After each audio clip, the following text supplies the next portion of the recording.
On this episode, we focus on classic cuisine from the restaurant that helped put Guelph on the culinary map, and a new hotspot that blends East and West.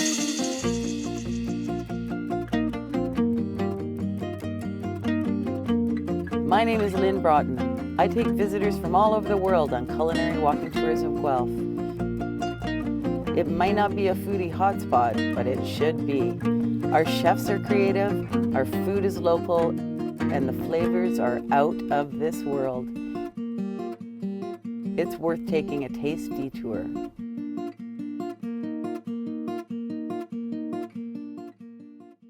Our first stop today is Crafty Ramen, voted Guelph's best new restaurant. Perfect for a cold and blustery day. While working in Japan, Jared Farrell became obsessed with ramen. He ate it every chance he got and eventually enrolled in a prestigious ramen school. The Japanese are serious about ramen. The Guelph native purchased a noodle machine, returned to his hometown of Guelph, and with his wife promptly opened Crafty Ramen. They blend Japanese techniques with Canadian ingredients to create a ramen that is transcendent. So Jared, what is this machine? So this is our noodle machine. This is where we make all the noodles here. This is the hopper to mix the dough itself. We're using all Ontario wheat. 10% of it is organic, made by a mill called K2 Mills. He's just outside of Beaton. Right. We're going to start the process off by adding some of our water. We purify the water to like 6 parts per billion or something.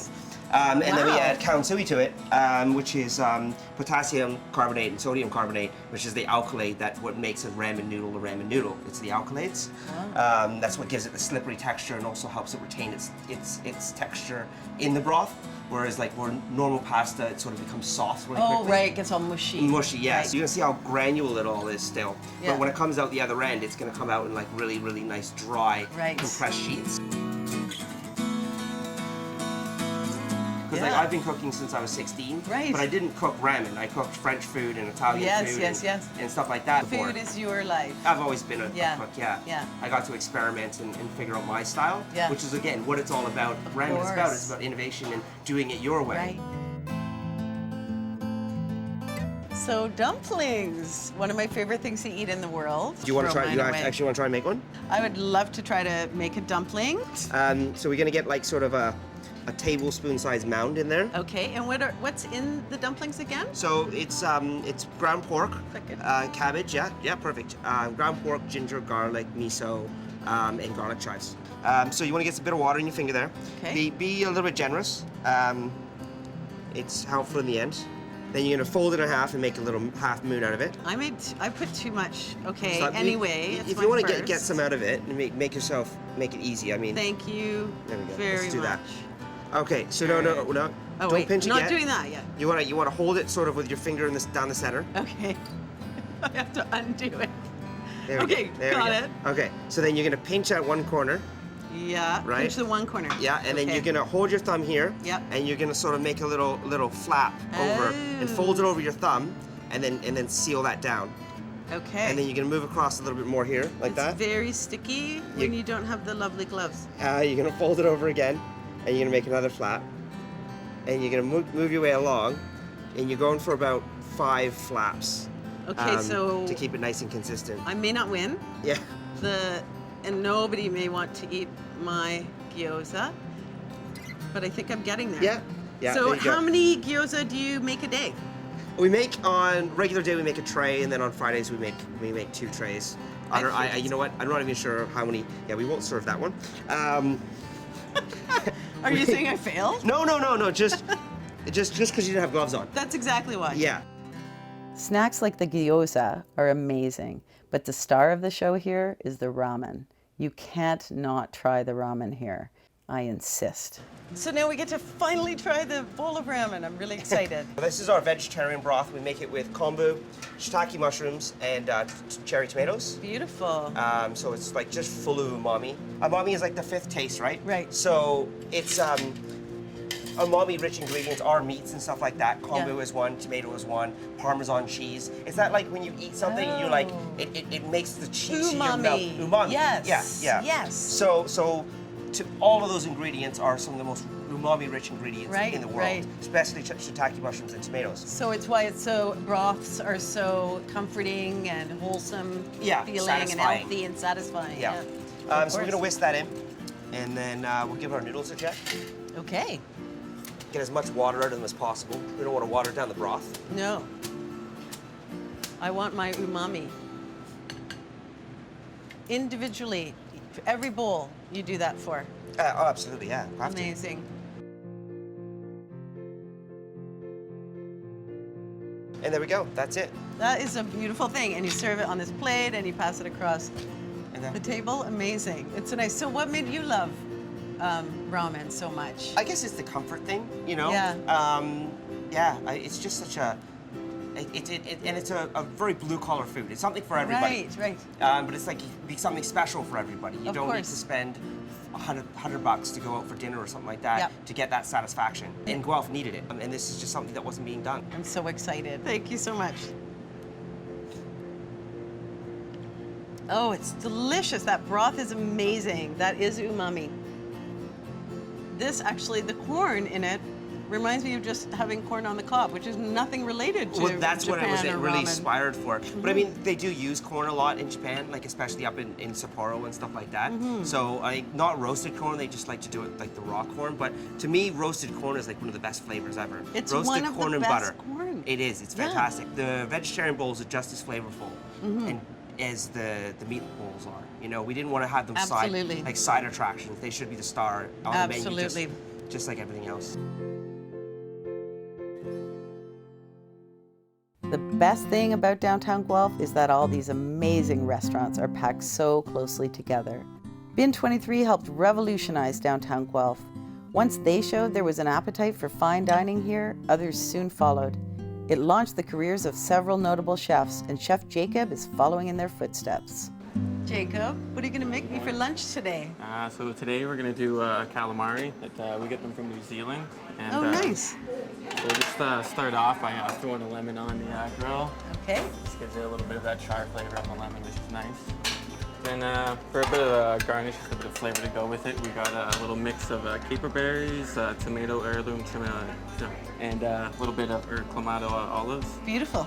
And then let's get the calamari going. We always season it with a little basil and garlic, salt and pepper. Beautiful. Pretty classic flavors.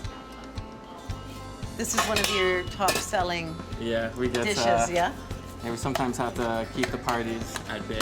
They try and order like 100 of them at once. They love them that much? Yeah. That's fantastic. Our tiny little grill can't handle it. Nice. So we'll get that going. That'll take about a minute or two. Okay. About like a minute on each side. Yeah. So once the calamari gets a little bit of lift, once it's got a little cooking and going through it, just flip it over and it gets a nice little rings going on there. Right, nice. Our garnish is probably pretty close to being heated up. Doesn't take too long at all. Right, just to soften those up. Yeah, it's pretty much ready. So this is pretty much ready. Again, yeah, it takes like no time at all.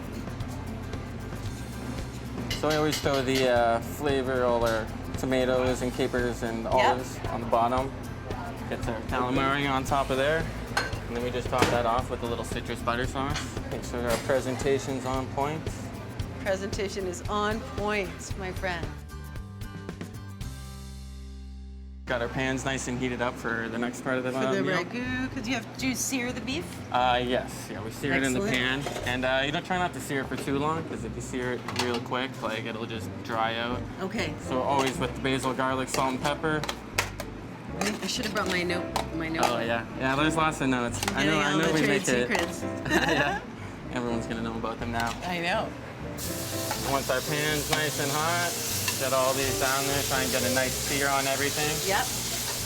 I like to put my mushrooms in right now. I like to cook our mushrooms like thoroughly, get the flavor to pool out a bit with everything. So I'll just quickly chop some of these up. Yeah, the mushroom flavor is pretty earthy. It's pretty mild flavor as well. You get a lot of like in the background, and it's not very overpowering. It's like like a truffle or whatever that's like super like smelly and just intense. Once you get a nice little sear and they're about halfway, they're still fairly raw. I'm gonna take them out right now though. And then they keep cooking for a little while they're plated, yes? They cook for a little bit longer. Yeah. I am gonna put them back in and cook them again. Okay. But first, we'll start getting our sauce going. So as soon as you take that out, we can just put all of our sauces right into the pan. Oh, nice. More flavor, everything. Yeah, of course. Not losing anything. Yeah. And we'll do, we got our demi reduction that we throw in there. And we also throw a little bit of the saffron that we make. Yes. Just for, it's got a bit of chicken stock and the salt, the saffron, and the onion are all just help make a really nice sauce. So that can reduce for a bit. It's a little runny right now, so we just gotta let it sit. Okay, it thickens up? Yeah, the demi has a lot of the marrow from the bone. Yes. So like that's just gonna keep it super thick. And the more you reduce it, the more it just turns into like that velvet gold. Yes, beautiful. Almost like a syrup in a way, right? Almost, yeah. It gets a little syrupy. Nice. I'm so excited. So pretty much everything's already done. All I have to do at this point is cook some beans. Okay. So always put the vegetables down first, kind of stack everything inside the vegetables. Make sure all those colors are popping all over the place. Yeah. So everyone, like it's piled on, but you're still seeing everything that's being served, right? Gorgeous. And I always just throw my pierogies on top. I just like the way it looks. And voila. Nice. That's the calamari, and then that's our regular with the pierogies. Beautiful. So that's my gorgeous filling that's lunch. Your meal.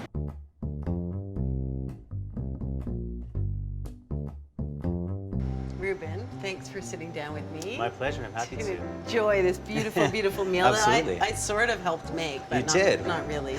I just watched it all happen. Bin 23 was sort of one of the early restaurants of its kind downtown, right? Absolutely, yeah. So 13 years ago, Guelph looked a lot different downtown. It was really a lot more sort of pub and bar oriented. You didn't have so sort of diners. And, absolutely, yeah. You didn't have as many nice restaurants where you could get a nice home-cooked sit-down meal. Yeah. So that's changed a lot over the last 13 years, especially with, because of Guelph growing a lot. Yes. Having a lot more Toronto commuters, I think, have really allowed us to open up and offer a little more dining there. So it's really kind of set the stage for us to be able to succeed in this vessel. I think that Guelph's the kind of city that really likes to support small business. They like to support local. So we've done well that way. We trim all of our own tenderloins. So chef he butchers his own meat, so he gets a whole tenderloin in, and he'll cut them down into some beautiful steaks. The extras we use to make the ragu with. We use the beef tips. So that way we get to have a higher quality product and use all of it. Absolutely. Ruben, thanks so much for having me here. It's been a wonderful experience. Beautiful food, beautiful place, beautiful people. We really appreciate it. Cheers to Bin 23. And to Taste Detours. Thank you. You'll find amazing dishes that have been on their menu since opening night and new ones that continue their tradition of excellence. No matter what you order, you'll be coming back for more on your next Taste Detour.